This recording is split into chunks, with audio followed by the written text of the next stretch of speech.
बड़ी मुखर प्रवक्ता हैं आप, लेकिन बीते 2-3 दिन से कुछ गायब-गायब टीवी चैनल्स की डिबेट से नज़र आ रही हैं। क्या दिक्कत हो गई? मेरी तरफ से कोई दिक्कत नहीं हुई है। पार्टी विशेष को किसी को दिक्कत हुई है। आप नाम ले सकती हैं पार्टी का। भारतीय जनता पार्टी को दिक्कत हुई है, और किस बात से दिक्कत हुई है मुझे नहीं मालूम। किस बात से दिक्कत हुई है मुझे नहीं मालूम। वो सीधे चैनलों को फ़ोन करके, मैं चैनल का नाम नहीं लूँगी, हर चैनल को फ़ोन करके उन्होंने ये बोला कि जिस भी चैनल पर कंचना यादव आरजेडी की प्रवक्ता रहेंगे, उस चैनल पर हमारे प्रवक्ता नहीं जाएंगे। और परसों मुझे 3 जगह पार्टी ने भेजा, तीनों जगह से फ़ोन आया और तीनों ने यही कहा कि मैडम हम आपको नहीं बैठा सकते क्योंकि बीजेपी ने आपको बैन किया है। मैं बोली बीजेपी ने मुझे बैन किया है? मैं तो आरजेडी के प्रवक्ता हूँ, बीजेपी क्यों मुझे बैन करेगी? तो कह रहे कि नहीं समझिए ना, हम आपको ज़्यादा बता नहीं सकते। मैं बोली ज़्यादा नहीं बता सकते, कुछ तो बता दीजिए क्यों बैन किया भाई। तो उन्होंने बोलता है कि आपने कोई ट्वीट किया था उसकी वजह से। मैं बोली वाह, इनके प्रवक्ता, मतलब क्या नाम लूँ, ऑन एयर गाली देते हैं माँ बहन की, लेकिन उनको बैन नहीं कर सकती। इनके सांसद आकर सदन में, मतलब जितना फूहड़ शब्द बोला जा सकता है उसके बियॉन्ड चले गए, लेकिन उनको बैन नहीं कर सकती। एक महिला नेता के लिए, नेत्री के लिए इनके एक गंदा शब्द, अश्लील शब्द लिखते हैं, मैं वो टर्म नहीं यूज कर सकती, एक महिला के लिए वो लिखते हैं, लेकिन वो सब बैन नहीं होते। लेकिन आरजेडी से कौन बैठेगा टेलीविजन पर, यह डिसाइड करेगी भारतीय जनता पार्टी। ये तो नहीं हो सकता ना भाई। हमारी पार्टी बिहार की सबसे बड़ी पार्टी है। हमारे नेता अकेले दम पे तुम सबको चना चबवा देते हैं, पानी पिला देते हैं, और तुम डिसाइड करोगे कि आरजेडी की तरफ से कौन बैठेगा कौन नहीं बैठेगा। ये नहीं हो सकता। तो इसी वजह से क्या स्टैंड है फिर आरजेडी का इस पर? देखिए, स्टैंड तो आपने मनोज जी लिखे हुए हैं ट्विटर पे, आपने पढ़ा होगा। ये पार्टी तक गया, हमारे नेताजी तेजस्वी जी से भी हम सबकी बात हुई, उन्होंने सीधा कहा हमारी पार्टी है, ये हमारा अधिकार है, कौन प्रवक्ता कहाँ जाएगा वो हम डिसाइड करेंगे। और जो प्रवक्ता ये कहता है कि कंचना नहीं बैठेंगी, हम जो चैनल कहता है कंचना नहीं बैठेंगे, हम उस चैनल को हमारी तरफ से फिर बायकॉट करेंगे। क्या ऐसा नहीं हो सकता ना कि आपके सुविधा के अनुसार हम इस प्रवक्ता को भेजें, आपके सुविधा के अनुसार हम उस प्रवक्ता को भेजें? ऐसा नहीं हो सकता।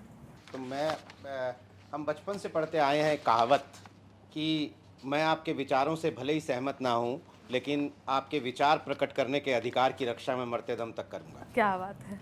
ये बचपन से पढ़ते आए हैं। तो ऐसी सूरत में जब आपको या प्रियंका भारती को टीवी डिबेट से बैन कर दिया जाता है, आपके विचार प्रकट करने के अधिकार को एक तरीके से उस पर प्रतिबंध लगाया जाता है, आपको क्या लगता है इसकी क्या वजह है?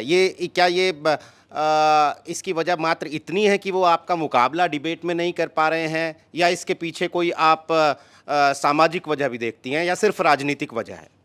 देखिए, इसके पीछे मैं सामाजिक वजह भी देखती हूँ और राजनीतिक वजह भी देखती हूँ, दोनों वजह देखती हूँ। कारण यह है कि अगर आप शाम में टेलीविज़न चैनल ओपन करें तो आपको ये दिखेगा कि लगभग सारे पार्टियों से पुरुष प्रवक्ता बैठे हुए हैं, और बीच में कहीं या एक महिला प्रवक्ता बैठी हुई है, और वो प्रवक्ता है आरजेडी से।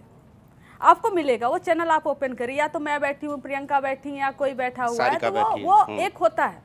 दूसरा कि ठीक है, अगर आपके पास महिला प्रवक्ता नहीं है तो आप हैं तो भेजिए, नहीं है तो बनाइए, हमारी समस्या थोड़ी ना भाई। आरजेडी ने, तेजस्वी जी ने ये तय किया कि हमारी तरफ से महिला प्रवक्ता जाएंगी चैनलों पर, पिछड़े अति पिछड़े और दलित समाज से।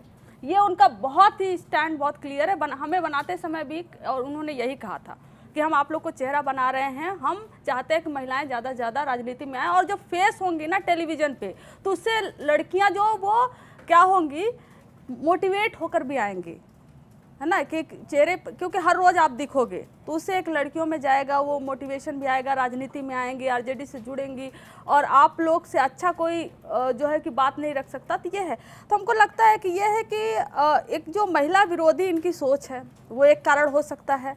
हालांकि इन्होंने तो मुझे बताया नहीं है, मैं क्या करूँगी, मैं इंटरप्रेट करूँगी अपनी तरफ से, है ना। तो मैं जो इंटरप्रेट करूँगी मैं तो वही सही मानूंगी, या तो बताओ, लेकिन क्यों, तुम्हारा कोई भी कारण हो, तुम हमें बैन नहीं कर सकते। ये तुम नहीं डिसाइड कर सकते कि हमारी तरफ से, आरजेडी की तरफ से कौन जाएगा, पहली बात। दूसरा, हमें लगता है पॉलिटिकल कारण है कि मैंने देखा है कि तिलमिलाते हुए कभी कभी एंकरों को भी तिल मिलाते हुए हमारे जवाब से, कभी कभी हमने देखा है कि दूसरे वाले प्रवक्ता बीजेपी वाले जो हैं उनको भी तिल मिलाते हुए, तो वो उनके पास क्या है, लालू जी आएंगे, उनकी जंगल राज हुआ करता था, ये हुआ करता था, वो हुआ। अरे भाई 2005 से बाहर आओ, 2025 आ चुका है। तो जब 2025 पे हम बात करते हैं और जब 15 साल उनका और ये 20 साल इनका, जब हम डेटा को हम कंपैरिजन करके दिखाते हैं, भैया तुम्हारे यहाँ, तुम्हारे सरकार में क्राइम 300% ज़्यादा है, तुम्हारे यहाँ ग्रोथ रेट कम है, तुम्हारे यहाँ पलायन सबसे ज़्यादा है जब तुम्हारी सरकार है, यूनिवर्सिटी सबसे कम खुली है, तो भाई दिक्कत तो होगी ना। दिक्कत होगी तो हमको लगता है सामाजिक कारण भी है, ये लोग महिला विरोधी हैं, और दूसरा पॉलिटिकल कारण भी है कि अगर लड़ाई नहीं लड़ सकते तो थोड़ा सिखा के भेज दो अपने प्रवक्ताओं को, पढ़ा दो, 2-4 किताबें दे दो, ट्रेनिंग दे दो। भागने से क्या होगा? हम तो नहीं भागेंगे भाई, भाग तो आप लोग रहे हो, हम क्यों भागेंगे? चलिए थोड़े राजनीतिक सवालों पर आते हैं, कॉन्टेम्प्रेरी पॉलिटिक्स पर। प्रधानमंत्री नरेंद्र मोदी चाइना में हैं। कुछ महीने पहले चीन हमारे लिए एक बहुत बड़ा विलेन था। आज हेडलाइन छप रही हैं कि हाथी और ड्रैगन एक साथ चलेंगे, एक साथ नृत्य करेंगे। आप कैसे देखती हैं प्रधानमंत्री नरेंद्र मोदी की चीन यात्रा को? देखिए, एक बड़ी सिंपल सी लाइन बोलूँगी। चले थे जिसको लाल लाल आंखें दिखाने, अब वो लाल लाल आंखें पीली पड़ गई हैं। मतलब भाई आप जो है कि लाल लाल आंखें दिखा के मतलब कि चीनीज को, चाइनास को पीछे ढकेल रहे थे, मतलब आप जाकर वहीं गलबैया कर रहे हो, लाकर उनको झूला पे बैठा है, झूला झूले उनके साथ। और वही जब हमारे देश में पहलगाम जैसा आतंकी हमला होता है तो वही चाइना पाकिस्तान का खुलकर सपोर्ट करता है। ये हम नहीं कह रहे हैं, ये खुद सरकार कह रही है। आपके ही देश में आपके ही नागरिकों को मारने वाला व्यक्ति, मारने वाला देश, आज उसे गलबैया कर रहे हो आप। मतलब आपकी फॉरेन पॉलिसी को हो क्या गया है? और सबसे बड़ी बात, फॉरेन पॉलिसी कोको कोला, शिकंजी, पिज्जा तक सीमित रह गया है। देखो कोको कोला वहाँ पर बैन हो गया, हम बहिष्कार कर दिए, पिज्जा मत खाओ, अपने घर की रोटी खाओ। अरे भैया, foreign policy, economic policy, pizza, burger, इस सबसे थोड़ा ऊपर होता है ना। तो ये जो है कि भाई दोस्त ने धोखा दिया तो दूसरे दोस्त ढूंढ रहे हो।